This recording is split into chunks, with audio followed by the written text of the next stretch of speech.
You know, so many times we sit here and we talk about NXT and how great the product is and how NXT Takeover, each and every takeover that we see is the greatest takeover of all time. Hate when bands come out and release press releases about, our album's the heaviest of all time. It's the heaviest in our entire career. Or it's the most technical in our entire career. You're really going to love this one. I don't want to hear that. Just put out the fucking shit. Let me listen to it, and I'll make my own assumptions. Okay? You know, every album's the heaviest album of all time. Every takeover is the greatest takeover of all time. That's not the case. That definitely isn't the case. That wasn't the case tonight either with NXT Takeover Phoenix. Was it a great show? Absolutely. Absolutely. Did they do things better here in some instances than they did at War Games? Yes, absolutely. Absolutely. But I feel that there was one thing missing from this show, and for the life of me, I can't figure it out. I can't figure out what was the one thing that was missing from this entire show. I honestly believe the one thing that really brought this show down, believe it or not, for a takeover show, I honestly think the one thing that brought this show down was the crowd. I honestly think the crowd brought this show down a notch. And it's not even their fault. It's not even their fault. It's because WWE gave us a match between Johnny Gargano and Ricochet that ultimately took out everything that followed it. There was no way anyone was going to combat what Ricochet and Johnny Gargano did in that ring tonight. There was no way. There was no way. This show did a lot of things right. They did some things wrong, which I'll talk about.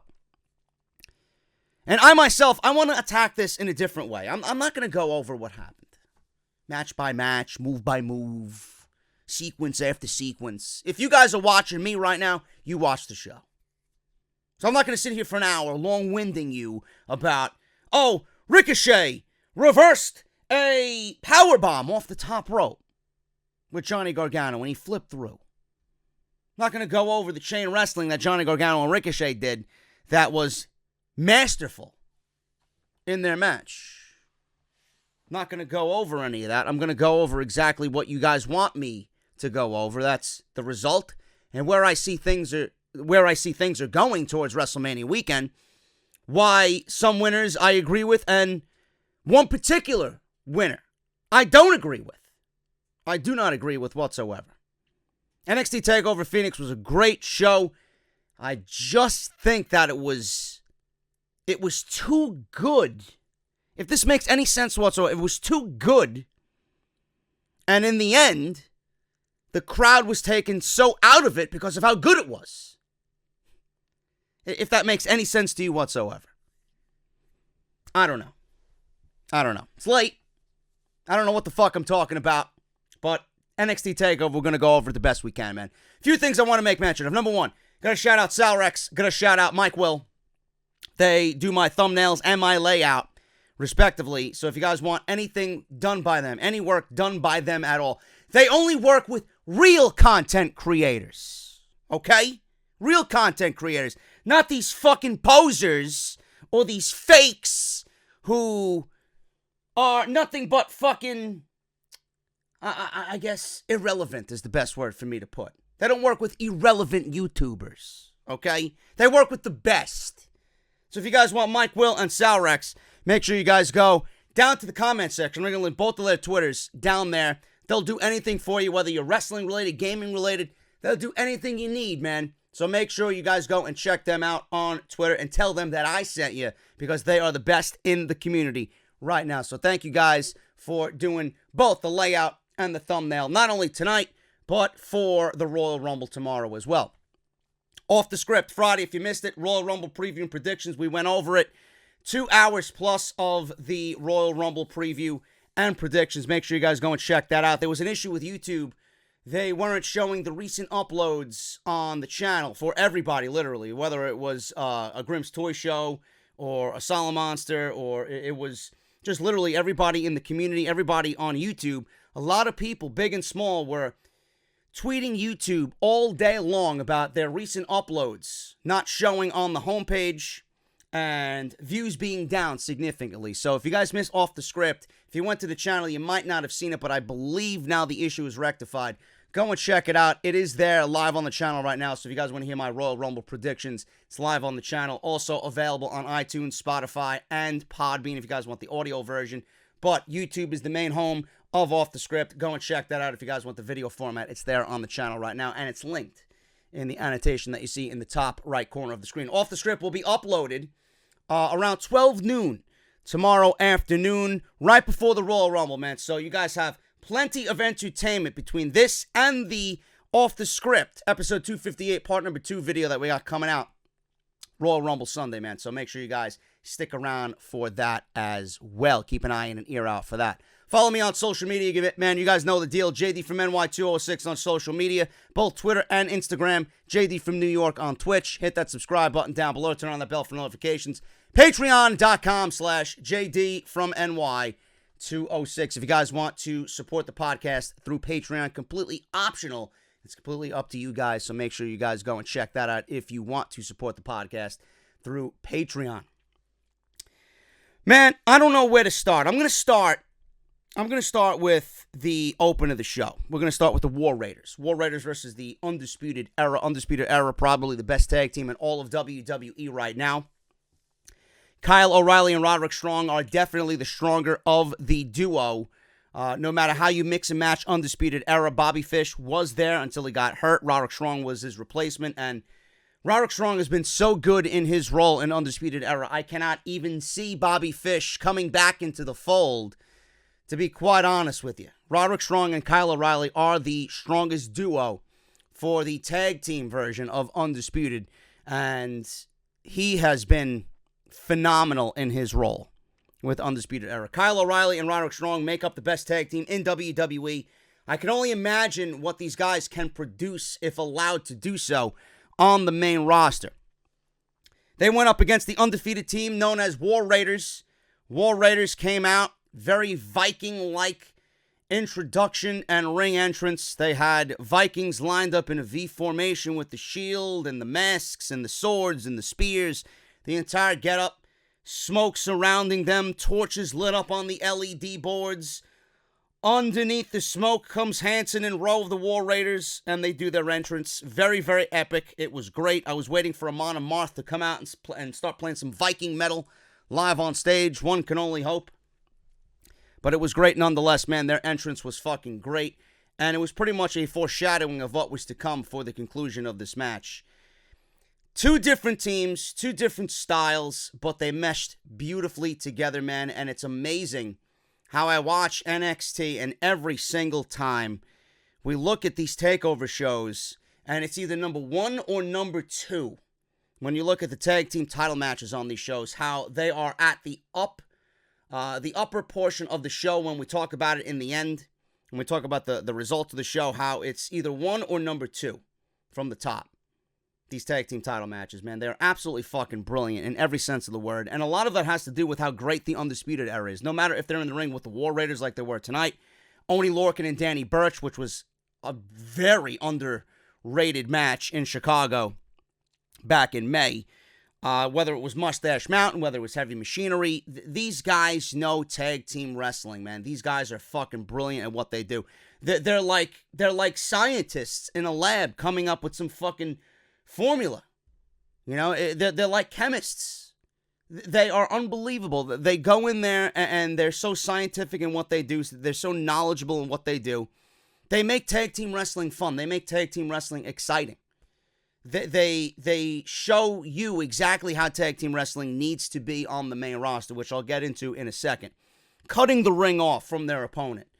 Whether it's distracting the referee for a little bit to get the referee's attention while the other guy does his little, hijinks on the outside. Whether it's pull one of the other members of the War Raiders off the apron so it takes them out of the match, preventing them from getting the hot tag. Or whether it's just distracting the referee so that they get a double team move, enraging the other member of the War Raiders on the apron. Making that guy get, his emotions all riled up to a point where he wants to come in and just fucking clean house. It's just a great dynamic with O'Reilly and Roderick Strong. And that's been that way ever since Bobby Fish went out with injury. And like I mentioned before, it's just very difficult to picture Bobby Fish in there with Kyle O'Reilly, which was the original version of the Undisputed Era. I can't picture him teaming with O'Reilly anymore after Roderick Strong has had such a career resurgence ever since he became heel at TakeOver New Orleans and joined the Undisputed Era. It's ridiculous. Absolutely ridiculous. The War Raiders, on the other hand, completely different team from the Undisputed Era. They're big, they're strong, just unbelievably quick for their size. Especially Hanson. Hanson is unbelievable, man. A guy that size, flying out through the ropes, doing suicidas through the ropes, doing cannonballs in the corner, handsprings and cartwheels in the match. It's just a thing of beauty. It's just something really, really special to watch. And it makes me wonder when I see guys like this, teams like this, that are excelling so much on NXT, and then when we even contemplate what they could possibly do on the main roster, we just tremble in fear. And now apparently, WWE is getting ready to focus more on tag team wrestling, not because of their love and passion for tag team wrestling, not because they realize who's in NXT, but because the Revival asks for their release, and because WWE is afraid of what the Young Bucks are going to be doing with All Elite Wrestling, because the Young Bucks came out and said that tag team wrestling in AEW is going to be a top priority. So what do you think the WWE is going to do? They're going to match AEW move for move like it's some fucking chess game. They're not doing it because they love tag team wrestling. They're not doing it because they realize the caliber of teams that they have down in NXT with the Profits and the Undisputed Era and the War Raiders. They don't give a shit about that. They're monitoring AEW and they're matching AEW move for move as if they're playing a big game of chess. And it sucks. Because they're not pushing the tag teams that we love. They're not pushing the division because they want to. It's all out of, we need to compete now. Someone else is doing something better than we are, so we need to match them. It's not the way to do things. It's the AEW effect. It's going to work its way all over WWE. But what happens when teams like the Undisputed Era and the War Raiders make the main roster? Is Undisputed Era going to be looked at as superstars, or are they going to be looked at as small? Are we going to have the internet community be calling these guys vanilla midgets for their entire run on Raw or SmackDown, wherever they land? What about the War Raiders? Look at Heavy Machinery. Do you find any success coming to the Heavy Machinery team of Otis and Tucker Knight? I don't see any success. I would hope so. They're a decent fucking tag team. They're a throwback to an old school tag team with a comedy twist. Because Otis is so charismatic. But look at the War Raiders. What do you think of the War Raiders when you think of, I wonder how these guys could be doing on the main roster? WWE would probably split these guys up. They would probably look at Hanson as big and hairy. Look at Killian Dane. Look what they did with Sanity. Killian Dane was a monster in NXT, and now he's being wasted away on the main roster. And look at the War Raiders, NXT Tag Team Champions. I don't even want to envision them on the main roster. Hanson's too big. He's hairy. He's fat. He's overweight. There's not much we could do there. He doesn't have the look. Rowe, they might break Rowe away from Hanson and make him a singles guy, and then Hanson could be fucking floating away into irrelevancy on the main roster, for all we fucking know. This is the logic behind WWE. And then look at the Undisputed Era. What if they call up all 4 members of the Undisputed Era? Knowing them, they'll call up Adam Cole and leave everybody else to fucking die. Adam Cole's the figurehead of that entire stable. They'll probably break away Bobby Fish and put him with the fucking New Day. Start dancing every fucking week. They'll probably put Roderick Strong on 205 Live. They'll break everybody away and leave Adam Cole by himself on either Raw or SmackDown without any Undisputed Era. Adam Cole will be doing the fucking hand gestures by himself. This is the WWE logic. Meanwhile, they got something special in the NXT Tag Team division that pretty much NXT is gifting NXT, these teams, and when they make the main roster, there's nothing else for them to do. All you have to do is look back at how they're in NXT and apply that to the main roster, and WWE fails to do so. There's no reason why tag team wrestling on NXT is either number 1 or number 2 best matches of the night every single takeover, And the WWE can't get tag team wrestling right at all unless it features the Usos or the New Day. It's fucking ridiculous. It is ridiculous. It's not fair. You know, once upon a time, the Revival were doing matches like the Undisputed Era was right now. And look at the Revival now.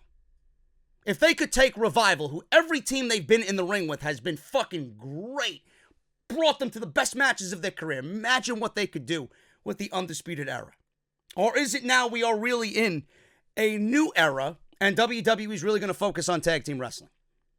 Are we finally going to see tag team wrestling thrive on the main roster? Or because the Revival wanted to ask for their release? Or the Young Bucks and All Elite Wrestling are now going to focus on tag team wrestling, so WWE has to play catch up. And they want to do it better than AEW does. It's ridiculous. But looking back at this match, man, 2 different teams, 4 different men, completely different personalities, completely different wrestling styles. Great fucking match. Opened the show in the most perfect way possible. Second best match of the entire night. And the right team won. War Raiders were undefeated. Undisputed Era. You know, you just kind of felt that they were going to lose this match, go into this match and lose this match. War Raiders, everything that they did was just beautiful with Undisputed Era. Hanson was great. Rowe was great. There was like I mentioned before, the moment in the match where I kind of knew things were breaking down and I knew the tide was going to swing into the War Raiders' favor. Hanson did a springboard, I believe it was a springboard elbow, back elbow. And I believe before that, he did a missile dropkick in the corner to Roderick Strong. He cartwheeled out of the way, clotheslined Kyle O'Reilly, and then Rowe came in to end the match at that point, lift O'Reilly up on his shoulders in a suplex position. Hanson went to the top rope, delivered their Doomsday Device finishing move, whatever the fuck it's called. Leg drop off the top rope. 1, 2, 3, new tag team champions. War Raiders in a great opening match with the Undisputed Era, man. You can't get any better than that. You can't get any better than that. And I'm going to sit here and I'm going to tell you again and again and again, every single fucking time, there's no excuse why the main roster is not producing tag team matches like we're seeing in NXT when it's under the same fucking company. Why does one portion of the company love tag team wrestling and take tag team wrestling to be such a priority and the other doesn't? It doesn't make any sense to me. Every single time there's a tag team match in NXT, it ends up being the best match on the show. It was no different in Blackpool for NXT UK. With Mustache Mountain, James Drake, and Zach Gibson. No question. Best match of the entire night on that takeover. You gotta get with the program. Is there going to be focus on tag team wrestling? I can only hope so. Because with teams like this producing this type of quality, this type of match content, in-ring work, what is awaiting them when they get called to the main roster? As of right now, I have nothing to say or think but doom. Their careers could be over before we even fucking realize if they make Raw and SmackDown. Not really what I want to see with the War Raiders and Undisputed Era, especially after the match that they had tonight. Right team won, War Raiders won. Great fucking match. And we have new NXT Tag Team Champions. Moving on to the second match, man. Matt Riddle and Cassius Ohno. This was a very physical match that needed to do one thing and one thing only. And that was Matt Riddle needed to come out on top and look strong. That's exactly what they accomplished here tonight. Now, I'm not taking anything away from Cassius Ohno. Cassius Ohno is great in his own right. Probably one of the best guys that they got down there. He's more like the gatekeeper for NXT. But what he did tonight, his job solely, his only job tonight was to put Matt Riddle over. But that doesn't mean losing in 6 seconds like he did at TakeOver War Games. That wasn't going to happen. So these guys went about 10 minutes plus, and we got a damn good physical match out of it. Matt Riddle was put to the test, and he ended up overcoming the power and the size of Cassius Ohno, and it came off in a very believable way. There was a few highlights in this match. There was one brutal spot with Cassius Ohno where he ran the ropes, and Matt Riddle was laying on his back with his head on the bottom rope. I know you know what I'm talking about because they showed a slow instant replay for it. Matt Riddle had Cassius Ohno's boot end up in his mouth. Pretty much. So much so that the precision of the boot landed right in between Matt Riddle's teeth as his mouth was open. It looked fucking ridiculous. I don't know if he ended up being busted open. It looked like he was busted open. I really couldn't tell. All I know is that his mouth was red. His mouth was bruised. Cassius Ohno delivered high-impact moves, whether it was a senton, whether it was a big moonsault off the top rope that he kind of overshot, but it's still impressive to watch because Cassius Ohno's 270 fucking pounds. Jumping off the top rope doing a moonsault, very fucking impressive. At one point, Cassius Ohno tried to escape a submission hold and bit Matt Riddle's feet. Now, I don't know how many of you enjoyed that, but I'm watching that at home and I'm thinking, well, you got to take what you're given, man. If you got to get out of a fucking submission hold, the guy's feet are exposed, why the fuck not?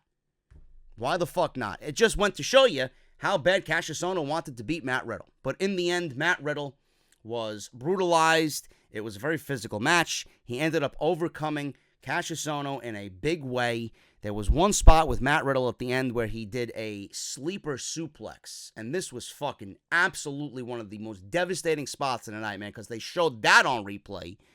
And Cassius Ohno's head just sideways hit the fucking mat when Matt Riddle just dropped him on his head, man. Just brutal stuff. At the end of this thing, he did not tap him out with the Bromission. He didn't go for the Bromission. He went for the ground and pound because he was being beaten so badly, and he got so frustrated that he just started raining elbows on Cassius Ohno. And Cassius Ohno tried to tap. The referee didn't see it the first time, so Matt Riddle continued raining down elbows, and the referee eventually seen Matt Riddle just beat this guy up, and Cassius Ohno was tapping. He ended up tapping 1, 2, 3, and Matt Riddle ends up winning. The right man won here. I said it on social media. I said it on Twitter. Matt Riddle, you give him 12 months between now and WrestleMania in 2019, or 2020 rather. From now, 2019 WrestleMania, all the way till WrestleMania 36. I think Matt Riddle is going to be a WWE champion, or a WWE NXT champion. You could put him on the main roster right now, and he could be vying for a WWE championship. That's my belief in Matt Riddle, and a lot of people as well. The guy has all the potential in the world to be a breakout star. A lot of people believe that if you put him on Raw and SmackDown and WWE doesn't handcuff this guy, he's going to be a major star. There's no reason why WWE cannot print money with Matt Riddle. And I truly believe, give this guy a year in NXT and he's going to be the NXT champion. There's just no way. They knew what they were doing when they brought him in. And this guy is not going to sit around on his hands doing, little feuds here with Cassius Ohno and these little feuds with these nobodies here on NXT. The guy's going to be catapulted into the main event scene. Come Brooklyn, not Brooklyn. Brooklyn's this year, but come SummerSlam in Toronto, the guy's going to be in a major program, and then he's going to be fast-tracked to the NXT Championship. There's no question. There's no question. It's next in line. It's going to go from Johnny's going to be the next in line, and then Adam Cole is definitely due a World Championship. We might see Adam Cole versus Matt Riddle for the NXT Championship at that point. That's just my guess there. Matt Riddle is going to be an NXT champion, whether you like it or not, sooner rather than later. The guy's got all the ability in the world to just be huge for the WWE. I hope that they tap into that potential sooner rather than later. Johnny Gargano versus Ricochet for the North American Championship, man. I don't even know how to attack this match, and I will not even attempt to attack the match as to what we've seen tonight. There's some fucking idiots on YouTube who don't appreciate the style that Ricochet brings to the table. Oh, it's all flippy and divey, and NXT Takeover wasn't great because there was a lot of flips and there's a lot of dives, and they're trying too hard, they're trying this, they're trying that. It came off as overcompensating. Blow me. You're not going to watch a Johnny Gargano match and then criticize a Johnny Gargano match. I'm sorry. The guy, you might as well call him Johnny January, for all I care. Because every time there's a January and a takeover to a company, Royal Rumble weekend, the guy is absolutely fucking fantastic. I don't give a shit if he was in DIY. I don't give a shit if he's by himself. Last year with Almas, this year with Ricochet. Johnny January is what we're calling Johnny Gargano. Ricochet's the North American champion. Ricochet, I've said it, and I'm going to say it again. You put this guy on Monday Night Raw and SmackDown Live, the guy's a fucking superstar in the making. There's no reason why Ricochet should not be a household name. Ricochet is the second coming of AJ Styles. Now, Some of you might not like Ricochet because he's all flippy, he's all divey. He is nothing but an acrobatic fucking guy who doesn't know any wrestling holds. But I want to see anybody watch this match and tell me that this wasn't a 5-star fucking classic. I want to see anybody watching this match and tell me that this is not going to be the match of the year coming out of 2019. I dare you. I dare you. You know, the funny thing is, I seen Johnny at the Evolve 120 show in Queens a week ago. And I told him how much I love the Almas match with he and Almas at TakeOver Philadelphia in 2018. He looked me in the face and said, yeah, we're going to top that this year. I knew he was talking about what he had planned with Ricochet, but he didn't outwardly tell me that it was going to be with Ricochet. And I believed every word that he said. I believed everything that he told me. In that one little sentence, I believed everything he told me. We're going to top it. And there was no doubt in my mind. I was hyping myself up to this match, and everything that I felt about this match going in, it lived up to the absolute highest of expectations. So much so that I want to see a part 2 to this. But I don't think we're going to get it, and I don't think it's necessary. Ricochet lost the North American Championship tonight, and it was the right decision. It was the right decision based on the storyline that we're being fed on NXT television. It was the right decision. Ricochet, no matter how much we love Ricochet, he wasn't doing much with the NXT North American Championship. Seriously. I would rather him lose it to Johnny Gargano than him lose it back to an Adam Cole or him lose it to a Velveteen Dream, which we've seen already. We've seen him in Velveteen Dream already. Don't really care for a second one, especially for the North American Championship. I don't care. The North American Championship has been kind of on the back burner. If you really want to ask yourself this question, what has the North American Championship done for NXT television? Has it been introduced and has it done what it was intended to do in 2018? The answer is no. The answer is no. It went from Adam Cole. He didn't do anything with it on NXT TV. Then it went to Ricochet. Ricochet's done nothing with it. He was in War Games, and now this is the first title defense on a takeover that we've seen from Ricochet against Johnny Gargano. What was Ricochet going to do with the championship? What has Ricochet done with the championship since he's won it? Nothing. Nothing.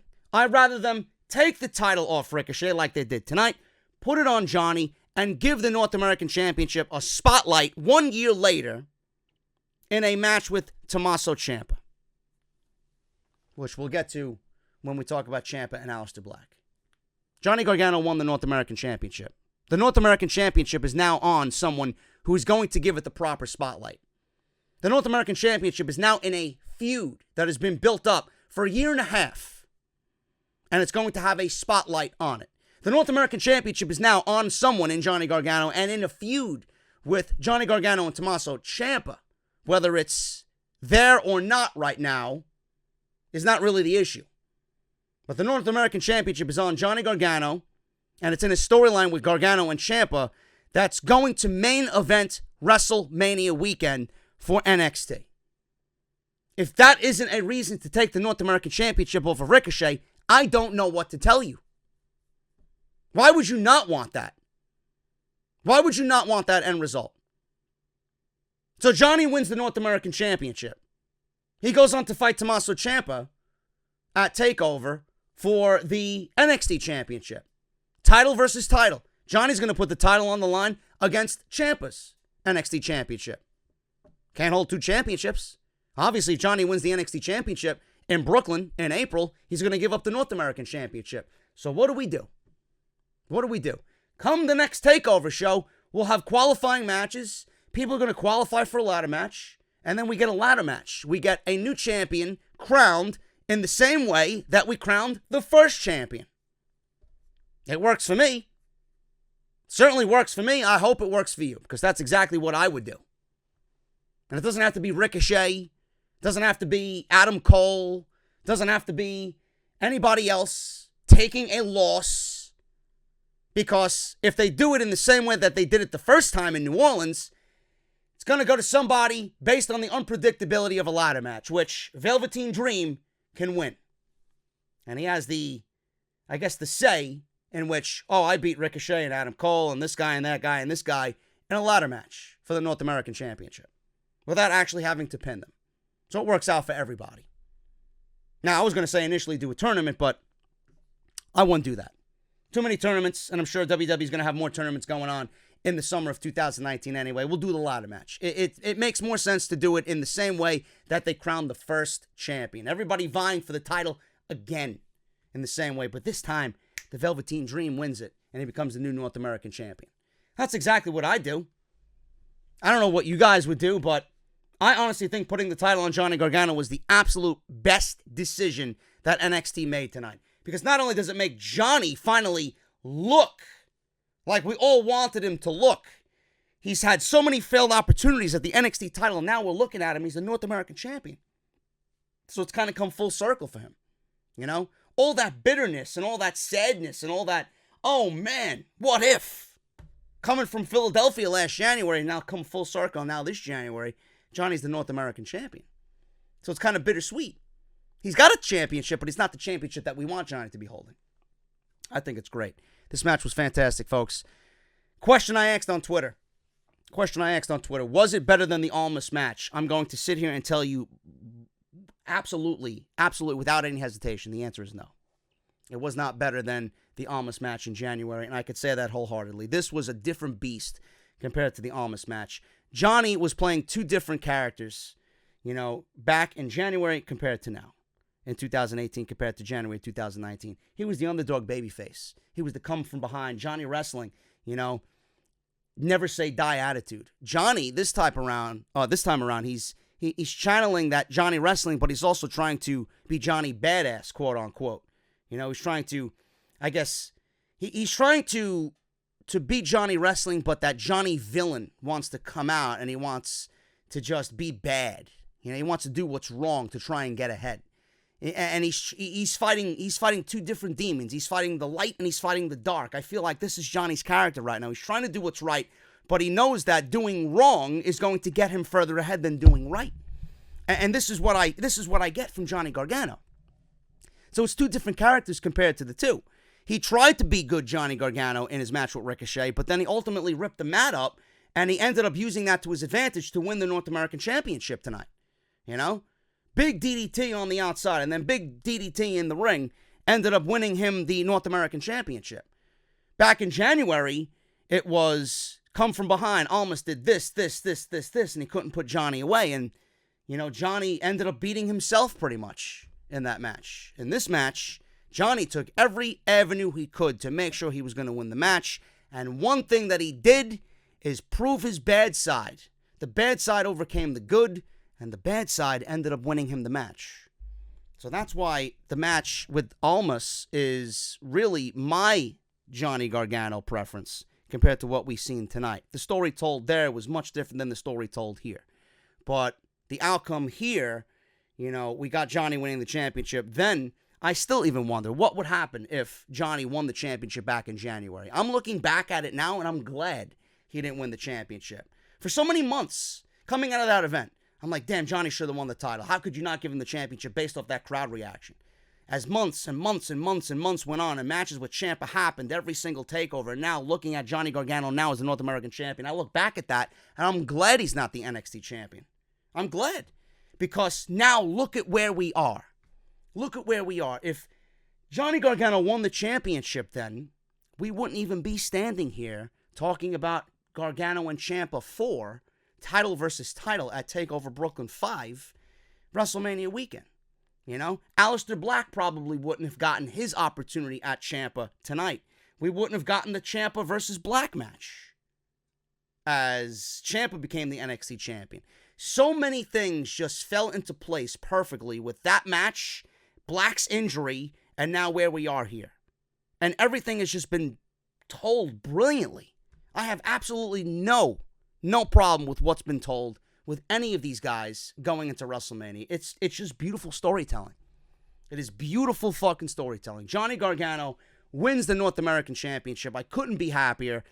But man, they did everything that they could, in my eyes, to top that Almas match.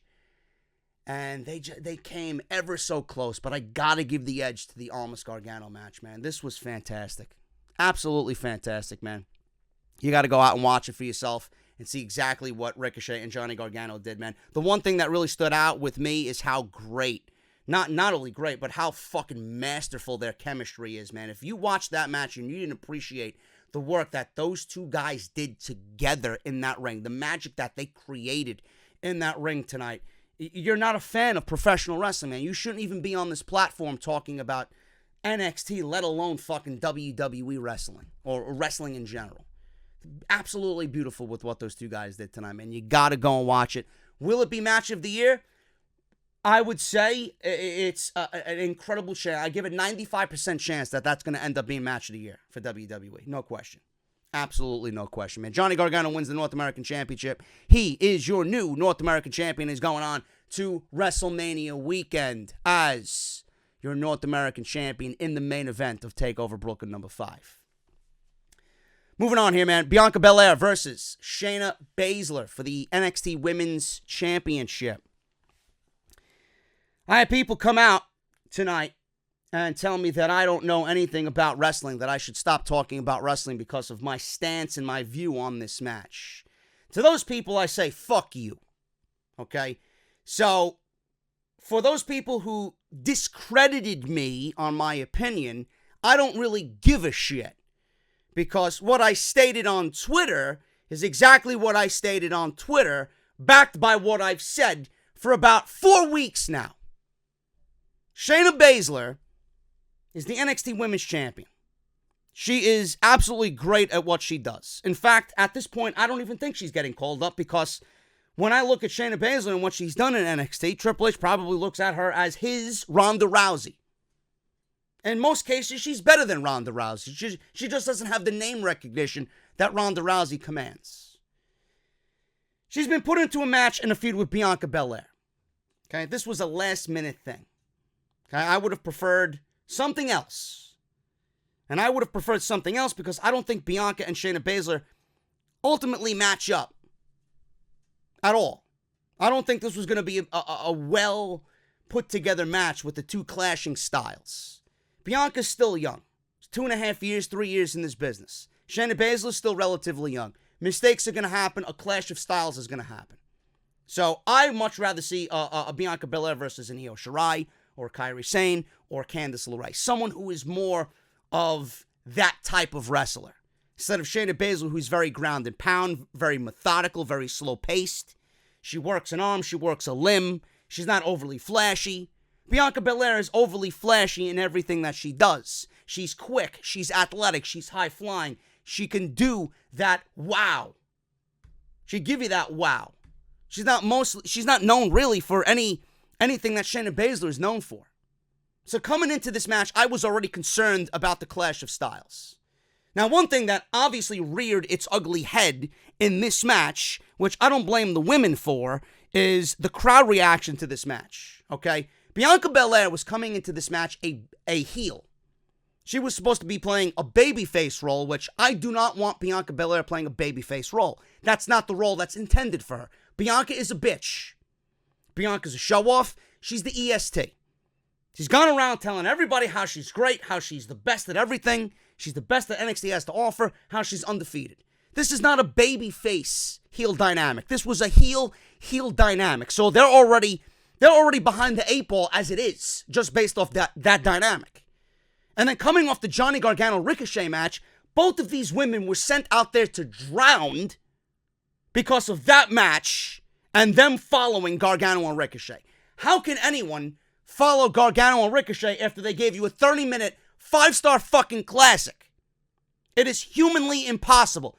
You could put Becky Lynch and Charlotte out there, and they would have got the same reaction that Shayna Baszler and Bianca Belair got. Not going to happen. Not going to happen. So right there, the match has already gotten off to the wrong foot. And as the match went on, we seen the clash of styles, and the match suffered. Then we get to the ending. Shayna Baszler does what Shayna Baszler does best. She works on a limb. She works on a body part. She works on the arm. She takes the arm out. Bianca's left arm. The ending is something that I did not enjoy. And I stated on social media how Bianca should not have lost this match the way that she did. Now, I'm not saying that Bianca didn't look good. I'm not saying that Bianca didn't look strong in defeat, but Bianca should have never lost this match. Bianca should have been undefeated. She should have remained undefeated. Okay? You got some fucking idiots in the community. Oh, Bianca Belair should be playing the Tommy Dreamer-like role here. What, Tommy Dreamer? That's the best fucking comparison you're gonna make? A Tommy Dreamer role? And then you're gonna proceed to tell me I don't know anything about wrestling. Go fuck yourself. I don't know anything about wrestling. When have you started watching NXT, period? I don't see any NXT reviews on your channel. Give me a fucking break. People like to spin the narrative and make me look like I'm a fucking idiot while bringing up my tweets and caring about what I have to say when it comes to NXT, WWE, or anything that I talk about in the fucking community. Bianca Belair should have never lost the match. Period. Now, I'm not saying that Shayna should have lost the fucking title, but Bianca should have never lost the match. Bianca should have won by disqualification after the first Kirifuda clutch. There's no fucking other way that would have made sense to me or anybody, the majority of the people that I fucking spoke to who are professional at what they do, all said the same thing that I said. Bianca Belair had the Kirifuda clutch applied. Okay? That should have been enough. Have her break out of it, have her reverse it, have her power out of it. Great. At that point, Marina Shafir and Jessamine Duke come on in and realize no one's ever done this before. Shayna's in deep shit. Let's go in there and save the fucking day. But in this case, the referee was down. The referee was down. She inadvertently got knocked out, and we had the KOD applied on Shayna Baszler. Bianca Belair was going to win the title, but the referee was out. So then the Kirifuda clutch gets applied. Bianca powers out of it. She stands up. She's on her knees, and she's lifting Baszler up, and she tosses Baszler away in the Kirifuda clutch. Unbelievable spot that makes Bianca Belair look like a fucking superstar. But then at that point, Marina Shafir and Jessamine Duke come on in.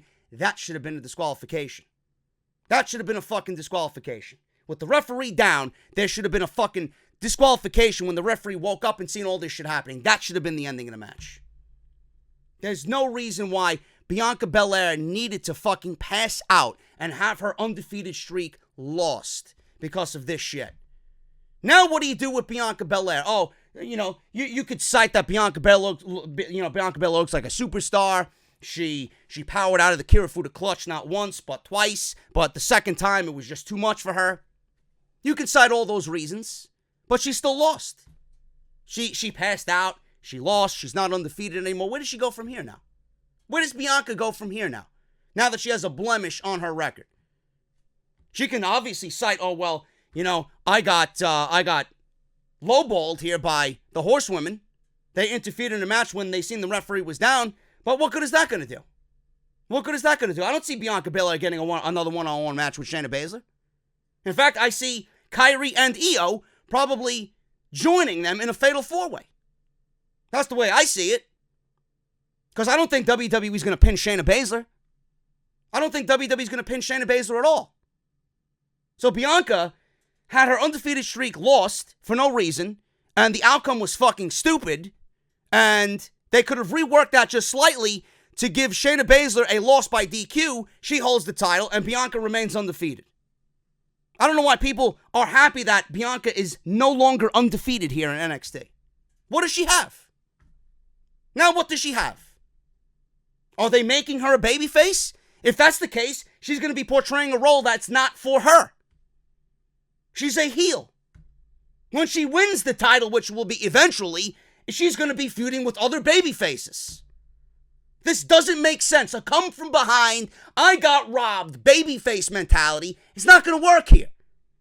Because when she wins the title eventually, she's going to be feuding with Candice, she's going to be feuding with Io, she's going to be feuding with Kairi.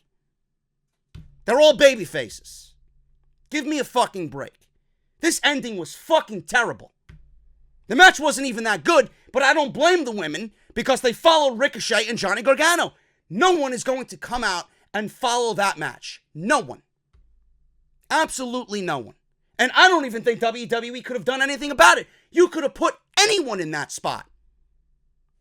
anyone in that spot, they wouldn't have followed Johnny and Ricochet. That's how good this match was.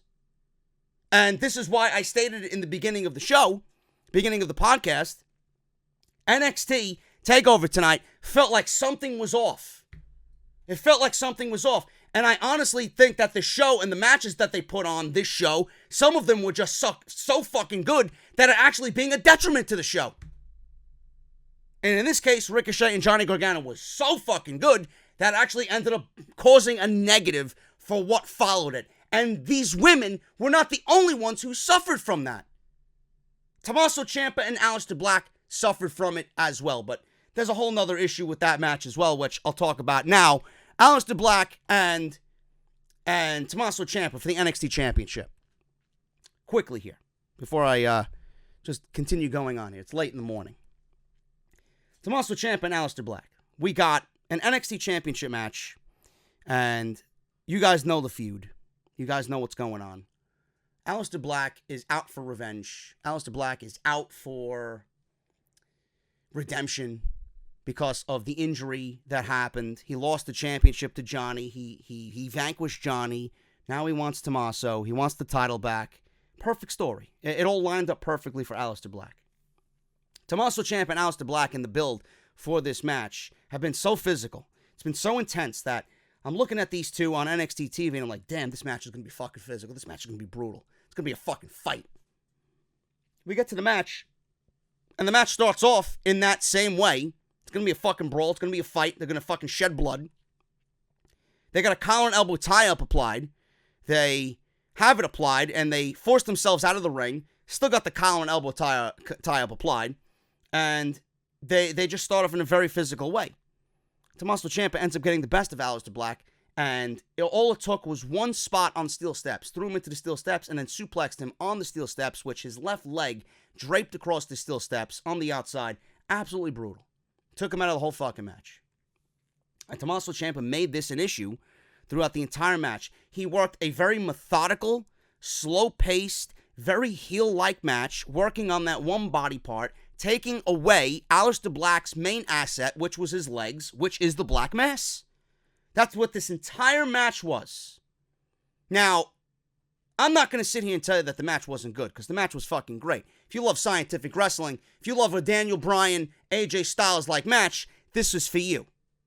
This is the same vein as that. There's no reason why anyone should shit on this match, because I love a scientific match just as much as I love a barroom brawl. This was a scientific fucking match between two fucking great wrestlers. And that's exactly what we got. I just didn't expect it, and you didn't expect the type of match that we got, because everything was just built up so much, with so much intensity. Then when we got this match, and Ciampa's working on a fucking body part for most of the match, it's like, when's the intensity going to come on in? And Aleister Black constantly is fighting from behind. Ciampa just continuously working on that leg, and it got to the end of the match where we seen Ciampa actually, in the beginning of the match, before the steel steps actually happened, there was a moment in the match where he took Mauro Ranallo's water, and he started hydrating himself. He started dousing himself with the water. He wanted to, I guess, attack Aleister Black with the water. Water ends up spilling all over the place. So, conveniently, there's a nice little puddle of water on the floor right in front of Mauro Ranallo's announce desk. That is going to come into play now, because on the outside, there was a portion of the match that took place on the outside, and Aleister Black was there about to attack Tommaso Ciampa, and he slips on the water spot. He slips on the water puddle, and he walks right into the fairy tale ending by Tommaso Ciampa, which he tried 3 fucking times in this match, which I'll talk about in a second. But Tommaso Ciampa ended up ripping up the mat, and he ended up trying to do exactly what he did with Johnny Gargano. Johnny Gargano did it with Ricochet. They mentioned it on commentary. Johnny Gargano ripped up the mat with Ricochet, and he used it to his advantage. Tommaso Ciampa tried to do the same thing here with Aleister Black, and it failed. The referee actually got in his face, and when he exposed the concrete floor, the referee started yelling at him. Black takes advantage and leaps out, taking Ciampa down with double knees. So the double knees land on the concrete. Black brings it back into the ring. he tries to get Black Mass. He tries to get Black Mass, but it's no good. Champa gets Black in the ring, and Black nails a huge Black Mass. He finally connects it. Black crawls for the pin, but Champa got hit with Black Mass, and knowing him and the champion that he is, he didn't fall on his back. He fell on his side, and then he rolled on his side and then rolled on his stomach when Black was slowly crawling over to get the cover. So even though Black Mass connected, Champa knew that he had to roll over on his side and on his stomach to avoid the pin. Black picks Champa up and holds him. Black goes for another Black Mass, but Champa puts the referee in the way, pulls the referee in the way. This leads to a little confusion. Impact DDT from Champa. Champa hits the fairy tale ending for another close pinfall attempt. That's two. It's two fairy tale endings. Champa can't believe it.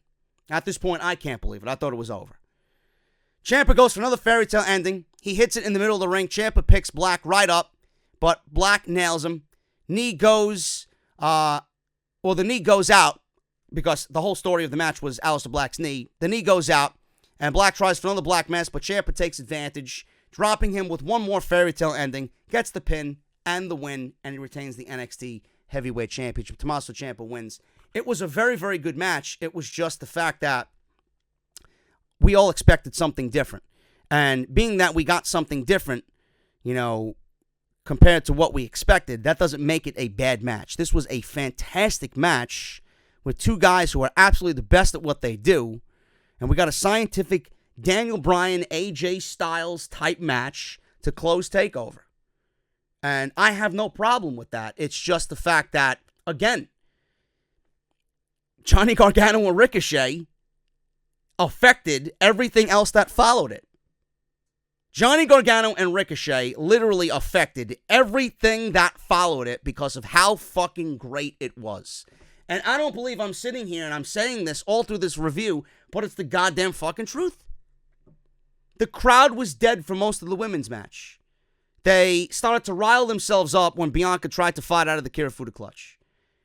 They were dead for most of the match because I believe they expected a huge brawl as well. They were dead for most of the main event match between Black and Ciampa. And then they started to come alive when Ciampa ripped up the mat. And then when Ciampa won the championship, or the championship match with the fairy tale ending at the end, they started to come alive at the end. But Johnny and Ricochet were so good, placed in the middle of the show, that everything that followed it was just completely affected in every way possible. At the end of the show, Ciampa was taking his time in the ring, walks up the ramp, holds the NXT championship above his head, and Johnny Gargano comes out. I'm hoping for Johnny at this point.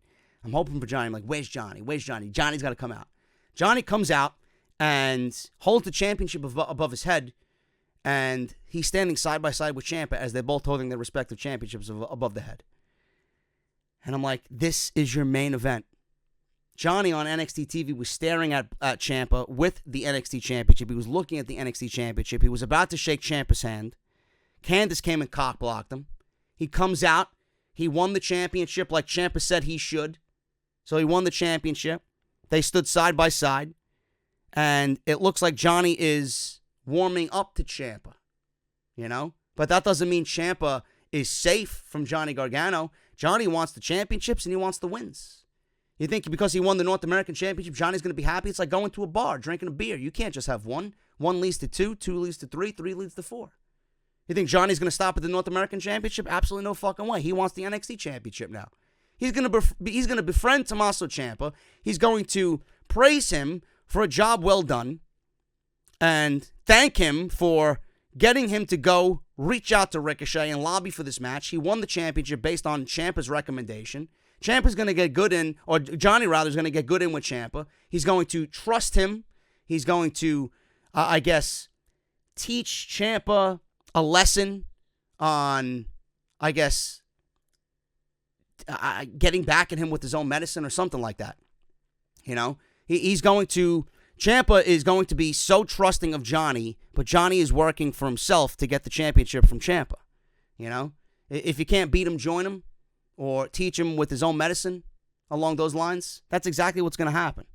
Johnny's going to develop a trust with Ciampa, and in the end, something's going to happen to a point where Ciampa trusts Johnny so much, but Johnny's going to fucking do the deed and turn on him and go after the championship. I love this story. I absolutely love what they've done here with the North American Championship and the NXT Championship being spotlighted at the next TakeOver. This is fucking great shit. And I can't wait to see how it all unfolds. Johnny Gargano finally is going to be the NXT champion, and there's no better man for the job. When a guy's producing that level of content, when the guy's producing that level of quality of matches, there's no fucking way you cannot give this man the championship. There's no way that this guy's not going to be head and shoulders the best thing in this company, man. You know, he's destined for greatness if he keeps that up. There's no way that he's not going to be over. There's no way that he's not going to be successful. Johnny is just going to fucking tear through everybody in NXT. Johnny Takeover, man. You think you see Johnny Takeover now? Wait till he's the fucking world champion. Yeah, you ain't seen nothing yet, man. It's going to be fucking awesome. I'm a Johnny Gargano mark. I'm not afraid to admit that because the guy's damn good. Look at what he does every single TakeOver. We're talking about how great his matches are every single time. There's not one thing that Johnny has done that you can fault him for at all. This was a great show. It's just some of the matches on this show were just so. The one match itself was so good. The tag team title match was fucking great too. That Ricochet Johnny Gargano match was so good that it fucked up everything that followed it. And if I'm to say something negative about this show, it's that. It's that. I don't know what else to say. And I don't like that Bianca Belair ended. Should have ended in a DQ. Bianca Belair should still be undefeated. Shayna should still be the champion. No reason to end Bianca's undefeated streak there at all. Bianca should still be undefeated. Should have been a DQ for Shayna Baszler. I'm getting out of here, man. Thank you so very much, and I'll see you guys for the Royal Rumble on Sunday night. Don't forget, the review is live on the channel tomorrow night after the pay-per-view. Off the Script is live. Friday's episode, preview and predictions. Get yourself ready. And Saturday, there was no Off the Script. Sunday, there will be an Off the Script on noon around 12:30. I'm going to upload the video. So make sure you guys check out for that as well. Look out for that Off the Script on Sunday right before the Royal Rumble. I'm getting out of here, guys. I am fucking exhausted.